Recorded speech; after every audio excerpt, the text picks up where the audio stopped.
కన్యారాశి. కన్యారాశి వారికి ఈ వారం అద్భుతమైన ఫలితాలు గోచరిస్తోంది. మంచి కాలం అని కూడా చెప్పవచ్చు. ఏ పని చేసినా ముందుకు వెళ్ళడం, బంధుమిత్రులతోటి ఆనందంగా గడపడం, విహారయాత్రలు, దైవ దర్శనాలు చేసుకోవడం, అలాగే విదేశాల కోసం ప్రయత్నిస్తున్న వారికి ఈ వారం వీసా వచ్చే అవకాశం గోచరిస్తోంది. H1B కోసం ప్రయత్నిస్తున్న వారికి ఒక శుభవార్తను వింటారు. గ్రీన్ కార్డు కోసం ప్రయత్నిస్తున్న వారు కూడా ఈ వారం అనుకూలమైన వాతావరణం నెలకొంటుందని చెప్పవచ్చు. ముఖ్యంగా విద్యార్థులకు ఈ వారం బాగుంది. కష్టానికి తగిన ప్రతిఫలం లభిస్తుంది. ఉద్యోగం కోసం ప్రయత్నిస్తున్న వారికి మంచి ఉద్యోగం లభిస్తుంది. అలాగే ప్రభుత్వ సంబంధమైన విషయ వ్యవహారాలు వీరికి అనుకూలంగా ఉంటుంది. ఏ పని చేసినా ముందుకు వెళ్ళడం, నలుగురితోటి పేరు ప్రఖ్యాతలు తెచ్చుకోవడం ఈ వారం మంచి విషయంగా చెప్పవచ్చు. ఉద్యోగంలో మంచి మార్పులు చోటు చేసుకుంటాయి.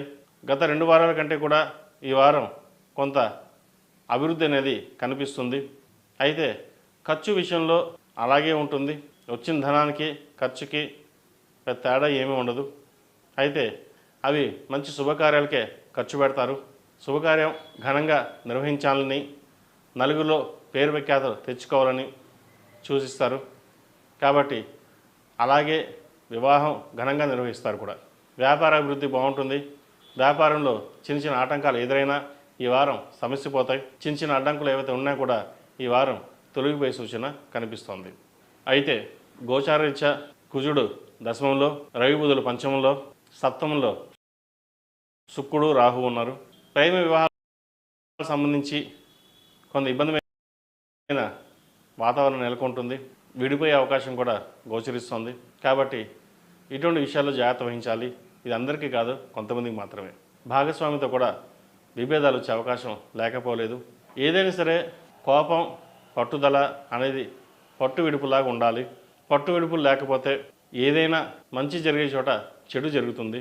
కాబట్టి ఇటువంటి విషయ వ్యవహారాల్లో ఆచితూచి వ్యవహరించాలి. ముఖ్యంగా జీవిత భాగస్వామితో కావచ్చు, పిల్లలతో కావచ్చు, వ్యవహార శైలిలో కోపాన్ని తగ్గించుకుని ఎంతవరకు సాధ్యమైనంతవరకు ప్రశాంతంగా ఉండడానికి ప్రయత్నం చేయండి. అవి మంచి ఫలితాలకి దారితీస్తాయి. నూతన గృహం కోసం ప్రయత్నిస్తున్న వారికి ఈ వారం లోన్ మంజూరు అవుతుంది. రాజకీయ రంగంలో ఉన్నవారికి, సినిమా పరిశ్రమలో ఉన్నవారికి ఈ వారం అనుకూలమైన పరిస్థితులు గోచరిస్తోంది. ఒక ముఖ్యమైన పదవి లభించే అవకాశం కూడా లేకపోలేదు. నలుగురిలో మంచి పేరు ప్రఖ్యాతలు తెచ్చుకోగలుగుతారు. ఈ రాశివారు ప్రతిరోజు ప్రతినిత్యం జిల్లేడు ఒత్తులతో దీపారాధన చేయండి. అలాగే బుధవారం నాడు గణపతి స్వామివారికి అర్చన కానీ, గరికతో పూజ కానీ చేయండి. మంచి ఫలితాలు సంప్రాప్తిస్తాయి. ఈ రాశిలో జన్మించిన వారికి కలిసి వచ్చే సంఖ్య 2, కలిసి వచ్చే రంగు స్కై బ్లూ. అలాగే ఏ పని ప్రారంభించినా లేదా వెళ్ళాలన్నా చేయాలన్నా శుక్రవారం, బుధవారం వీరికి అనుకూలమైన రోజు. ఈ 2 రోజుల్లో ఏదైనా ప్రారంభించాలంటే ప్రారంభించండి. మంచి ఫలితాలు సంప్రాప్తిస్తాయి. తదుపరి తులారాశి.